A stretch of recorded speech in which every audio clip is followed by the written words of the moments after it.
নমস্কার, আমি অপু। অপুর সংসারে সকলকে জানাই স্বাগত। কেমন আছো সকলে? আজ তোমাদের সাথে শেয়ার করব একটা দারুণ স্বাদের মিষ্টি। বুঝতে পারছো নিশ্চয়ই, তোমার আমার সবার প্রিয় রসমালাই। রসমালাই পছন্দ করেন না এরম হয়তো খুব কম মানুষই আছেন। তো সেই রসমালাই বানানোর জন্য প্রথমেই আমাকে কি করতে হবে? দুধটা ছানা কেটে নিতে হবে। তার জন্য আমি এখানে কড়াইতে নিয়ে নিয়েছি 1 লিটার দুধ। দুধটা ভালো করে ফুটিয়ে নেব। আমি মিডিয়াম ফ্লেমে প্রায় মিনিট 5 ফুটিয়ে নিয়েছি। তাতে দুধটা কিছুটা ঘন হয়ে গেছে। এবার আমি ছানা কাটার জন্য ওর মধ্যে দিয়ে দিলাম ছানা কাটা পাউডার। 1 চামচ পাউডার দিয়ে আমি খুন্তি দিয়ে এভাবে দুধটা নেড়ে দেব, যাতে পাউডারটা ভালো করে দুধের সাথে মিশে যায়। দেখো পাউডারটা মেশানোর সাথে সাথেই দুধটা কিভাবে ছানা কেটে যাচ্ছে। এখানে পাউডারের বদলে লেবু দিয়েও ছানা কাটতে পারো কিংবা ভিনিগার দিয়েও কাটতে পারো। দেখো দুধটা খুব সুন্দরভাবে ছানা কেটে গেছে। এবার আমি ছানাটা একটা পরিষ্কার কাপড়ের মধ্যে ঢেলে নেব।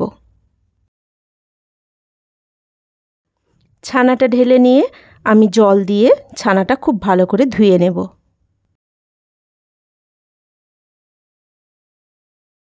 এবার কাপড়টাকে এইভাবে গুছিয়ে নিয়ে হাত দিয়ে চেপে চেপে ছানা থেকে পুরো জলটাই বের করে দেব। কাপড়টাকে এইভাবে ঘুরিয়ে ঘুরিয়ে ছানা থেকে জল বের করে দিতে হবে। তবে একেবারে ড্রাই করে দেওয়া চলবে না। হালকা চাপ দিয়ে হাতে যতটুকু জল বেরোয়, কারণ একদম ড্রাই করে দিলে ছানাটা খুব ভালো করে মাখা যাবে না, আর মিষ্টিও তাতে ভালো হবে না। দেখো আমি জল ঝরিয়ে নিয়েছি ছানা থেকে। এবার আমি দিয়ে দিলাম 1/2 চামচ ময়দা আর সামান্য একটু খাওয়ার সোডা। এবার ছানার সাথে ওগুলো ভালো করে মাখিয়ে নেব।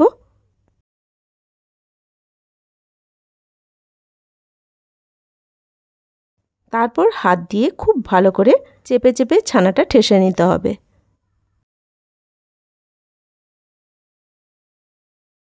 দেখো ঠিক এইভাবে ছানাটাকে কিন্তু ঠেসতে হবে।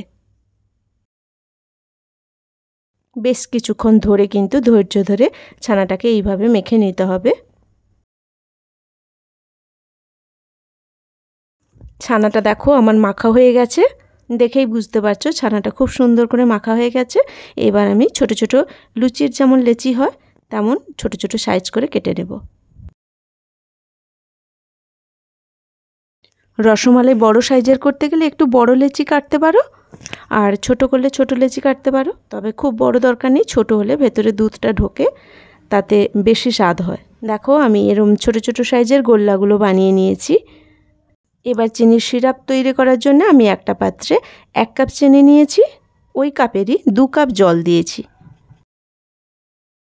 এবার হাতা দিয়ে ভালো করে চিনিটা মাখিয়ে নেব। চিনির রসটা ফুটতে শুরু করলে ওর মধ্যে গোল্লাগুলো একে একে ছেড়ে দেব।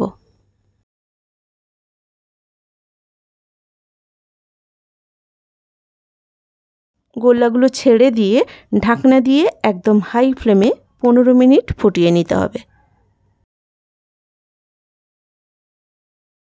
দেখো গোল্লাগুলো কিন্তু কতটা বড় হয়ে গেছে, ফুলে গেছে একদম।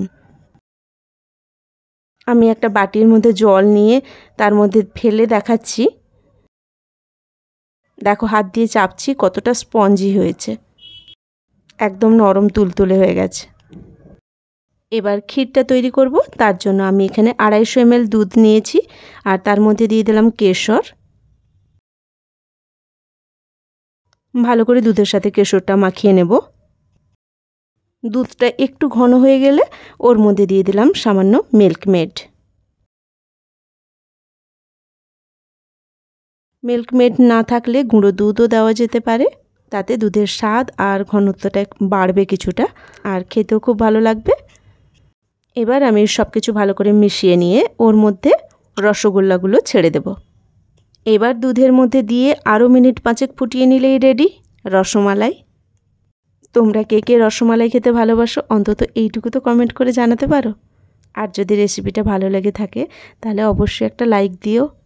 সকলে ভালো থাকবে, সুস্থ থাকবে, কথা হবে আবার পরের ভিডিওতে নতুন কোনো রেসিপি নিয়ে। আজ এখানেই রাখি। নমস্কার।